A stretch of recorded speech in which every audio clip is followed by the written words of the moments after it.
Olá, caros alunos, sejam muito bem-vindos à EBRAM, Escola Brasileira de Naturopatia. Eu sou o professor Daniel Alan e hoje nós vamos falar de um tema extremamente importante, que é o de psicossomática.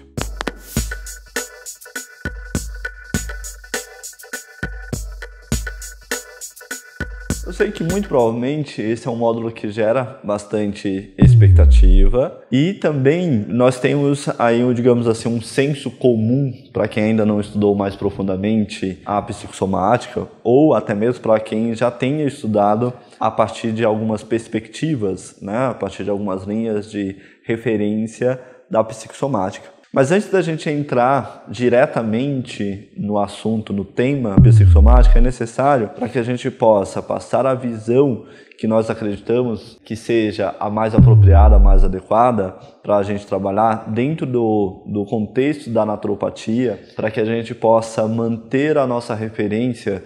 É sempre importante que a gente nunca esqueça que a prática da naturopatia, a boa prática da naturopatia, ela tem uma relação estreita, direta, íntima com os princípios que regem a naturopatia, que sempre é bom relembrá-los, né, mesmo que rapidamente. Então, que eu preciso tratar o indivíduo como um todo, que eu preciso tratar a causa e não somente a manifestação, né, que eu tenho que entender ali essa condição global do paciente para poder cuidar dele, né, que eu trato do indivíduo e não da doença. Então, é muito natural que quando nós comecemos a entender essa dimensão entre a mente, a psique e o corpo, né, então daí psicossomática, soma, né, o corpo, psique, a mente, a consciência, né, e aí nós vamos trazer aqui várias visões possíveis, né, dentro dessa questão, dessa interação, do entendimento dessa interação entre mente e corpo. Existem muitas, hoje, propostas dentro daquilo que é chamado de medicina integrativa, das chamadas práticas de mente e corpo, ou terapias de mente e corpo, né? Ou seja, já se percebe que algumas dessas terapias, inclusive várias delas que são abordadas dentro da formação de vocês completa de naturopatia, como a meditação, por exemplo, que promovem essa melhor integração entre a mente e o corpo. Só que nós vamos ter que trazer aqui algumas bases muito importantes para que a gente possa ampliar esse conceito, né?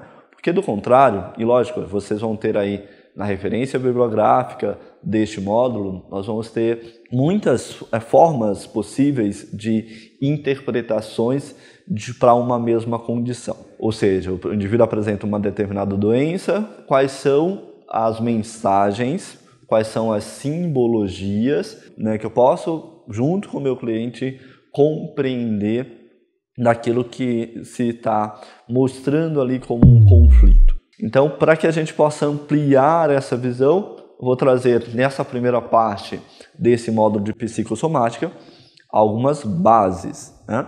Lembrando, e é sempre muito importante a gente reforçar isso também, que essas aulas, né, as videoaulas, o conteúdo que a gente traz aqui, são justamente para que vocês possam ter condições para que depois consiga aprofundar determinados estudos. Então, a gente, enquanto projeto pedagógico, enquanto estrutura pedagógica, a videoaula ela é uma parte importante, sim, nós compreendemos nisto, mas ela não se encerra em si, né? Na verdade, a videoaula ela vai dar, digamos assim, o start, vai dar o início a um processo de estudo que precisa ser mais aprofundado, né? E aí vocês, de acordo com o tempo, de acordo com aquilo que faz mais sentido dentro dessa dinâmica, né, aprofundar, tem como parâmetros aí, como referência, né, a própria bibliografia do curso,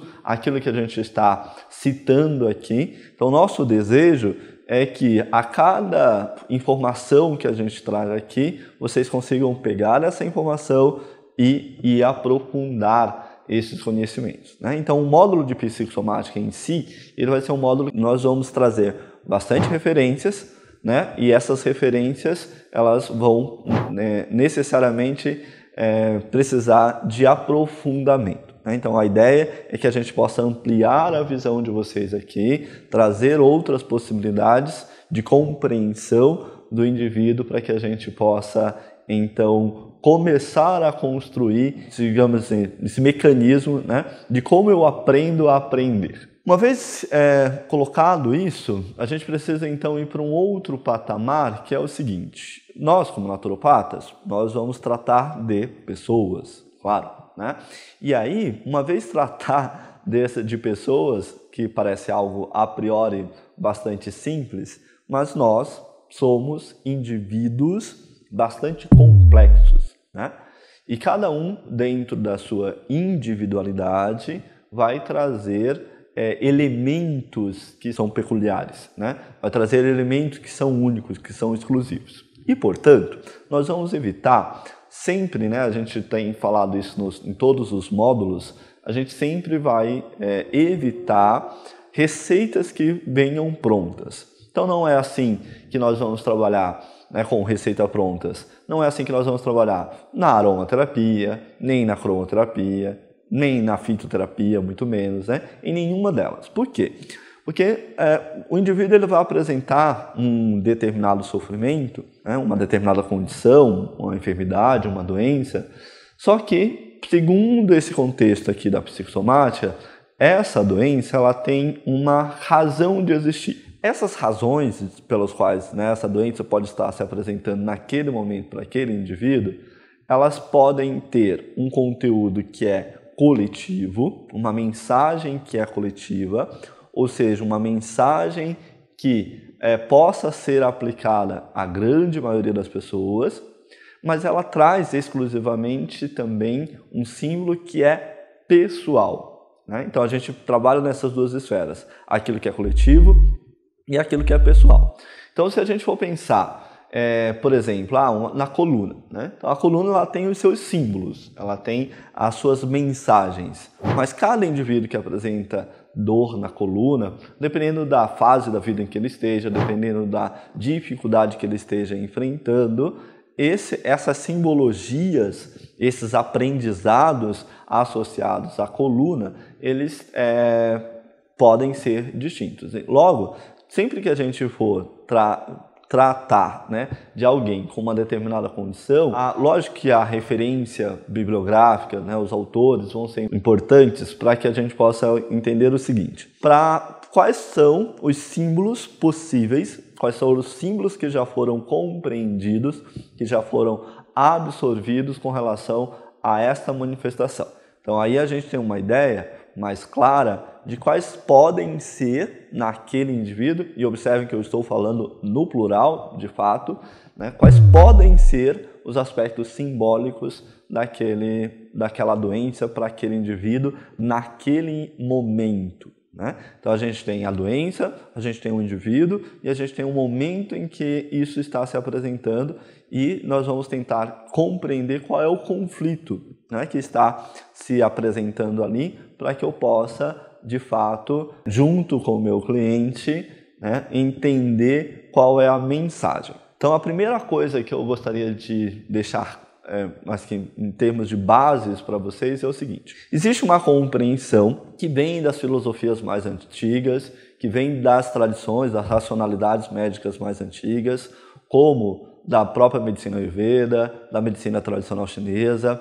Aliás, né, um parêntese, a gente tem várias formas, né, de interpretar esses sintomas, esses sinais, essas enfermidades. Dentro dessa formação, nós vamos trazer especialmente a linha da psicossomática dentro do contexto da medicina tradicional chinesa, especialmente inspirado num livro Diga-me Onde Dói e Te Direi Porquê, né, que está aqui para vocês. Então essa vai ser um recorte que a gente vai poder trazer, não um único, mas um dos principais, para que a gente possa apontar possíveis mensagens simbólicas que aqueles sintomas podem representar a partir dessa perspectiva da compreensão fisiológica, energética da medicina tradicional chinesa. Mas existem, claro, né, outros caminhos, como, por exemplo, a doença como um caminho, a doença como um símbolo, a doença como linguagem da alma. Então esses três principais livros, né, que estão apresentados aí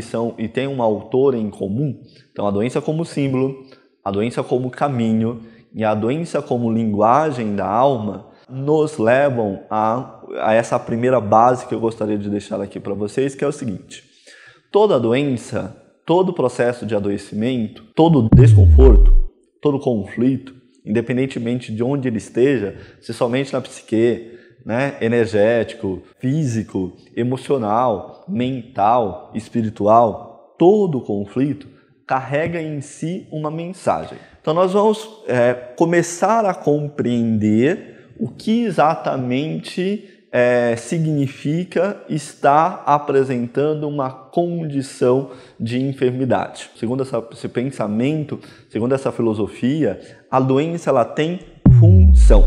Um outro grande autor que vai nortear o nosso módulo de psicossomática aqui, como a gente sabe, né? Existem muitas referências, então estou deixando aqui já logo no início quais são as referências que estamos utilizando para que possa transmitir essas informações aqui para vocês, porque, lógico, existem outras, e até para que vocês consigam depois, né, a partir dessas referências aqui apresentadas, que vocês consigam trazer, né, e aprofundar para vocês, né, para o aprendizado de vocês, para o estudo de vocês, e aprofundar isso. Né? Então, outra grande referência para a gente é o Carl Gustav Jung.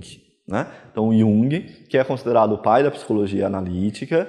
Lógico que, né, sempre que a gente fala de Jung, invariavelmente a gente vai lembrar também do Freud. Né? Então, todo o trabalho que o Freud fez, né, de pioneirismo, né, de contato com esse universo daquilo que é chamado psicologia profunda, ele é fundamental para o próprio Jung. Né? Então, Jung, durante muito tempo, acaba estudando com Freud, mas em algum momento essas linhas de racionalidades, né, essas linhas de pensamento, a forma de enxergar, divergem e eles também rompem entre eles e seguem caminhos que são distintos. Então, hoje a gente pode falar, né, de uma psicanálise, né, freudiana e de uma psicanálise junguiana, assim como existem várias outras, né, lacaniana, winnicottiana e assim por diante. Então, nós vamos trazer aqui especialmente o Jung. E por que o Jung, né? Porque o Jung ele vai estudar alguns temas que são muito abordados aqui no curso de naturopatia, dentro dessa perspectiva. Então ele vai estudar as filosofias mais antigas, como a taoísta, a hinduísta, ele vai estudar as religiões, né, especialmente as religiões orientais, né, ele vai estudar mitologia, né, e aí ele vai contar com a ajuda de grandes amigos, né, de grandes estudiosos, né, de cada uma dessas áreas, como Richard Wellman, que é um grande sinólogo, foi um grande sinólogo, o tradutor do Tao Te Ching para o Ocidente, né? Junto com ele traduziram um livro que é extraordinário, que é O Segredo da Flor de Ouro, também um conto muito especial dentro desse contexto do pensamento chinês, né? E vai estudar também a Índia. O Zimmer, especialmente, vai servir de referência para ele, junto com o Richard Wellman, e aí há uma colaboração, né, digamos assim, entre os três, e depois Joseph Campbell, que é um dos grandes mitólogos, né, que se tem no Ocidente, né, que se teve no Ocidente, que deixa uma contribuição extraordinária. E, aliás, o livro do Campbell, né, tem vários deles, mas um dos mais importantes, que a gente também vai utilizar aqui como referência, é O Poder do Mito.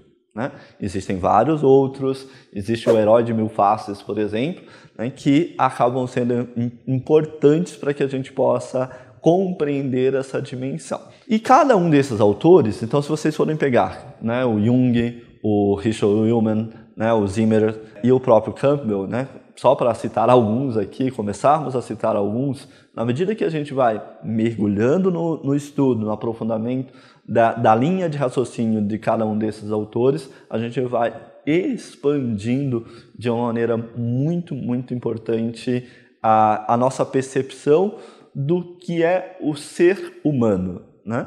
Então, nós estamos cuidando de pessoas e para cuidarmos de pessoas, a gente precisa conhecer pessoas. E para conhecer pessoas, a gente precisa desse primeiro desafio aqui, que é conheça-te a ti mesmo, né?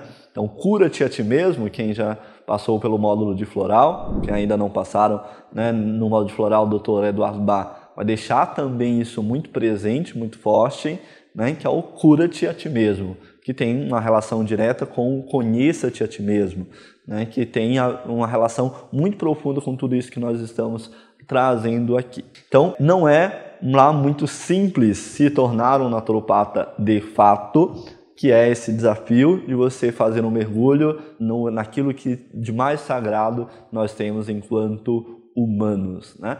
Então, o próprio Jung tem uma frase muito célebre, muito conhecida, que diz: conheça todas as teorias, domine todas as técnicas, mas diante de uma alma humana, seja apenas uma alma humana, né?